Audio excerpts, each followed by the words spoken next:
क्या हो अगर किसी पहाड़ को पहाड़ कहने के लिए उसकी एक खास ऊंचाई होना जरूरी हो? सुनने में थोड़ा अजीब लगता है ना, लेकिन भारत की सबसे पुरानी पर्वत श्रृंखला अरावली के साथ कुछ ऐसा ही हो रहा है। तो चलिए आज इसी नियम, इसके बहुत ही गंभीर परिणामों और इसके पीछे की दशकों पुरानी लड़ाई को समझते हैं। तो चलिए इस कहानी की जड़ तक चलते हैं।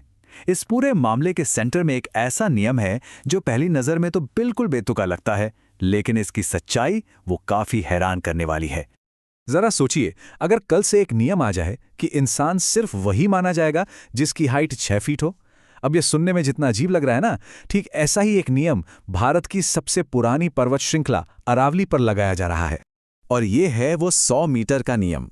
सुप्रीम कोर्ट ने इस नई परिभाषा को अपनाया है, जिसके हिसाब से कोई भी पहाड़ी अरावली का हिस्सा तभी है जब वो अपने आसपास की जमीन से कम 100 मीटर ऊंची हो। इससे 1 मीटर भी कम और बस सारा कानूनी संरक्षण खत्म। और इसका नतीजा सच में बहुत चौंकाने वाला है। इस एक नियम की वजह से अरावली की 91.3% पहाड़ियों को कानूनी सुरक्षा के दायरे से बाहर कर दिया गया है। मतलब 1281 में से 1133 पहाड़ियां अब माइनिंग और कंस्ट्रक्शन के लिए पूरी तरह से खुली छोड़ दी गई हैं। चलिए अब देखते हैं कि इस एक छोटे से नियम के 4 बड़े और काफी विनाशकारी परिणाम क्या हो सकते हैं। और ये सिर्फ एक इलाके को नहीं बल्कि पूरे उत्तर भारत को प्रभावित करेंगे। तो ये 4 बड़े खतरे हैं: शहरों का रेगिस्तान में बदलना, वाइल्ड लाइफ कॉरिडोर का टूट जाना, पानी का एक बहुत बड़ा संकट और हवा जिसमें सांस लेना भी मुश्किल हो जाए। आइए अब पहले वाले से शुरू करते हैं। अरावली असल में एक कुदरती दीवार की तरह काम करती है। ये दीवार थार रेगिस्तान को दिल्ली, हरियाणा और यूपी की तरफ बढ़ने से रोकती है। अब सोचिए, अगर ये दीवार ही टूट जाए तो क्या होगा? सीधा सा मतलब है, रेगिस्तान आगे बढ़ेगा और हमारी उपजाऊ जमीन को धीरे धीरे निगल जाएगा। और हाँ, ये सिर्फ पत्थर के पहाड़ नहीं हैं, ये सरिस्का और रणथंबोर जैसे बड़े रिजर्व्स को जोड़ने वाले एक तरह से जंगली जानवरों के लिए हाईवे हैं। इसी रास्ते से जानवर एक जगह से दूसरी जगह जाते हैं, खाने की तलाश में, नए साथी ढूंढने, जिससे उनकी जेनेटिक डाइवर्सिटी यानी आनुवांशिक विविधता बनी रहती है। लेकिन जब ये हाईवे, ये कॉरिडोर टूट जाता है तो जानवर अपने ही जंगल में एक तरह से कैद होकर रह जाते हैं। फिर मजबूरन उन्हें अपने ही नज़दीकी रिश्तेदारों के साथ ब्रीड करना पड़ता है, जिसे इनब्रीडिंग कहते हैं। इससे कमज़ोर जीन पैदा होते हैं और आबादी एक विलुप्ति के भंवर में फंस जाती है। मतलब जानवर भले ही दिखने में जिंदा हों, लेकिन जेनेटिकली वो खत्म हो चुके होते हैं। अरावली एक बहुत बड़े स्पंज की तरह भी काम करती है। जब बारिश होती है तो ये सारा पानी सोखकर जमीन के नीचे के पानी के लेवल को बनाए रखती है। लेकिन जब इस स्पंज को ही हटाकर हम कंक्रीट के शहर बना देंगे तो क्या होगा? पानी सोखने के बजाय सड़कों पर बहेगा और इससे एक ही समय पर बाढ़ और सूखे दोनों का खतरा बढ़ जाता है। और हवा का क्या? दिल्ली एनसीआर के लिए तो अरावली एक नेचुरल एयर फिल्टर है। इसके जंगल बिल्कुल एक गीले कपड़े की तरह हवा से धूल और प्रदूषण के कणों को पकड़ लेते हैं। अगर ये फिल्टर ही नहीं रहा तो यहाँ की हवा और कितनी जहरीली हो जाएगी, इसका अंदाजा लगाना मुश्किल नहीं है। तो सवाल यह है कि ये सब हो कैसे रहा है? देखिए, इसका जवाब सिर्फ उस 100 मीटर के नंबर में नहीं है। असली खेल इस बात में है कि इसे नापा कैसे जा रहा है।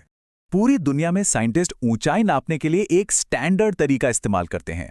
इसे कहते हैं मीन सी लेवल या MSL। आपने अक्सर रेलवे स्टेशन के साइन बोर्ड पर यह देखा होगा। ये एक फिक्स्ड यूनिवर्सल रेफरेंस पॉइंट है, इसे बदला नहीं जा सकता। और बस यहीं पर है पूरा टेक्निकल ट्रैप। नए नियम में ऊंचाई नापने के लिए MSL की जगह एक बहुत ही अस्पष्ट शब्द इस्तेमाल किया गया है, आसपास की जमीन। इसका मतलब क्या हुआ? मतलब ये कि कोई भी पहाड़ के नीचे मलबा डालकर उस आसपास की जमीन की ऊंचाई बढ़ा सकता है। और जैसे ही जमीन की ऊंचाई बढ़ेगी, कागज पर पहाड़ की ऊंचाई अपने आप 100 मीटर से कम हो जाएगी और बस वो खनन के लिए लीगली ओपन हो जाएगा। देखिए, ये कोई नई समस्या नहीं है। ये तो संरक्षण और शोषण के बीच दशकों पुरानी लड़ाई का बस एक नया चैप्टर है। ये लड़ाई काफी लंबी है। 1980 के दशक में अवैध खनन एकदम से बढ़ गया, जिसके बाद सरकार और सुप्रीम कोर्ट को बार बार बीच में आना पड़ा। लेकिन हर बार माइनिंग लॉबी ने वापस आने का कोई न कोई रास्ता ढूंढ ही लिया है। और इसका अंजाम बहुत बुरा रहा है। अकेले राजस्थान की बात करें तो सर्वे की गई 128 पहाड़ियों में से 31 पहाड़ियां पूरी तरह से गायब हो चुकी हैं। उन्हें माइन करके जमीन के बराबर कर दिया गया है। सोचिए जरा, पूरे के पूरे पहाड़ गायब। तो अब आगे क्या होगा? अदालत ने एक समाधान तो दिया है, लेकिन पर्यावरणविदों को इस बात का डर है कि कहीं इतिहास फिर से खुद को ना दोहरा दे। सुप्रीम कोर्ट का समाधान है एक management plan for sustainable mining, यानी MPSM। आइडिया यह है कि अरावली की पूरी साइंटिफिक मैपिंग की जाए और उसे माइनिंग अलाउड और माइनिंग नॉट अलाउड जोन्स में बांट दिया जाए। और जब तक ये प्लान तैयार नहीं हो जाता, तब तक नए माइनिंग लीज देने पर टेम्परेरी रोक है। लेकिन पर्यावरणविद इतने श्योर नहीं हैं। क्यों? क्योंकि झारखंड के सारंडा वन में ठीक ऐसी ही एक स्कीम लाई गई थी। शुरू में इसने 80% जंगल को प्रोटेक्ट किया, लेकिन बाद में पॉलिटिकल और कॉरपोरेट प्रेशर के कारण उन्हीं प्रोटेक्शंस को ढीला कर दिया गया। और डर इसी बात का है कि कहीं अरावली के साथ भी ऐसा ही ना हो।